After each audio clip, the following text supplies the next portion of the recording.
মুহূর্তে সবচেয়ে বিরাট বড় খবর, ডিএ বাধ্যতামূলক নাকি ঐচ্ছিক? মুখ্যমন্ত্রীর বক্তব্যের পর সরকারি কর্মচারী সংগঠনের প্রতিক্রিয়া কি? এই মুহূর্তে সবচেয়ে বিরাট বড় খবর। আজ কিন্তু ৩৪৬ দিন ধরে আন্দোলন করছে সংগ্রামী যৌথ মঞ্চের সদস্যরা। এখনো পর্যন্ত তারা কিন্তু ডিএ নিয়ে এবার আগামী ১৯ জানুয়ারি এবং আগামী ১৯ জানুয়ারি কিন্তু মহামিছিল হতে চলেছে ডিএ নিয়ে। এবং মুখ্যমন্ত্রী মমতা বন্দ্যোপাধ্যায় রাজ্য সরকারি কর্মচারীদের বকেয়া মহার্ঘ ভাতা নিয়ে বিধানসভায় মুখ খুললেন। রাজ্য সরকারি কর্মচারীদের ডিএ বাধ্যতামূলক নয়, ঐচ্ছিক। এবং বিধানসভায় মন্তব্য করলেন যে মুখ্যমন্ত্রী এই বক্তব্য প্রসঙ্গে সরকারি কর্মচারী সংগঠনের যে প্রতিক্রিয়া পাওয়া গেল, আজ বিধানসভায় এ নিয়ে কিন্তু মুখ খুললেন মুখ্যমন্ত্রী মমতা বন্দ্যোপাধ্যায়। তিনি বলেন, ডিএ বাধ্যতামূলক নয়, ঐচ্ছিক বিষয়। বাংলায় একমাত্র রাজ্য যারা অবসরকালীন ভাতা দেয়। কারো রাজ্য সরকারের কাজে এবং আপত্তি থাকলে এবং কেন্দ্র সরকারের গিয়ে কাজে যোগ দিতে পারবেন। আমরা তো আটকে রাখিনি। এবং রাজ্য সরকারের মুখ্যমন্ত্রী মমতার মতে যে বাংলায় একমাত্র রাজ্য যারা অবসরকালীন ভাতা দেয়। কারো রাজ্য এবং কারো যদি রাজ্য সরকার যারা অবসরকালীন ভাতা দেয়, কারো যদি রাজ্য সরকারের কাছে আপত্তি থাকলে কেন্দ্র সরকারের কাছে গিয়ে কাজে যোগ দিতে পারবেন। এটা কিন্তু মুখ্যমন্ত্রী বলে দিয়েছেন। আমরা তো আটকে রাখিনি এবং আমরা 40 থেকে 45 দিন ছুটি দিই। এবং মুখ্যমন্ত্রীর মতে যে কেন্দ্র 3 থেকে 4 দিন ছুটি দেয়, কেন্দ্র সরকারের থেকে বেশি ছুটি দিই আমরা। এগুলো সব মাথায় রাখবেন। আমরা 10 বছরে একবার বিদেশ যাওয়ার ব্যবস্থা করেছি, মুখ্যমন্ত্রীর মতে।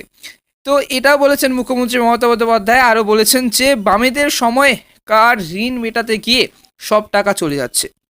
বামেদের জন্যই এই সমস্যা, ওদের দেনা শোধ করে যেতে হচ্ছে। এবং 2019 সাল পর্যন্ত পঞ্চম বেতন কমিশনকে গুরুত্ব দিয়ে 90% বকেয়া মহার্ঘ ভাতা দিয়েছি। ধাপে ধাপে 1,66,865 কোটি টাকা দেওয়া হয়েছে। ষষ্ঠ পে কমিশনের সুপারিশ কার্যকর করতে গিয়ে 2,52,000 কোটি টাকা খরচ হয়েছে।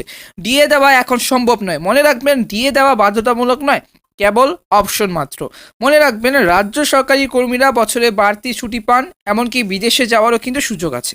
তবে মুখ্যমন্ত্রীর মন্তব্যের পাল্টা এবং শিক্ষানুরাগী ঐক্য মঞ্চের সাধারণ সম্পাদক কিঙ্কর অধিকারী বলেন যে দেশ সেবার নামে আখের গোছানো নেতার মন্ত্রীদের এবং ভাতা বৃদ্ধিটা বাধ্যতামূলক। আরও শিক্ষক কর্মচারীদের ডিএর বেলা ঐচ্ছিক।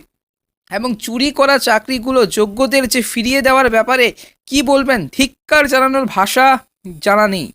তো রাজ্য সরকারি কর্মচারীরা কিন্তু একের পর এক, দিনের পর দিন এবং রাতের পর রাত আন্দোলন করছেন। তারা এখনো পর্যন্ত তারা কিন্তু ডিএ নিয়ে আন্দোলন করছেন। কিন্তু কবে দেবে? আরও 36% বাকি ডিএ। এই 36% বাকি ডিএ দেওয়ার জন্য বা ডিএর এই আন্দোলনের জন্য বাকি আছে 36%। এবং মোট আবার কিন্তু গত 22 ডিসেম্বরে কিন্তু মুখ্যমন্ত্রী বিধানসভায় কিন্তু 4% ডিএ ঘোষণা করেন মুখ্যমন্ত্রী মমতা বন্দ্যোপাধ্যায়। এবং আগে কিন্তু 6% হারে ডিএ পেতেন রাজ্যের সমস্ত সরকারি কর্মচারী। এবার মোট 10% হারে ডিএ পাবে রাজ্য সরকারি কর্মচারীরা। তবে এই যে এবং 36% ডিএ বাকি, তবে কবে পাওয়া যাবে এই ডিএটি?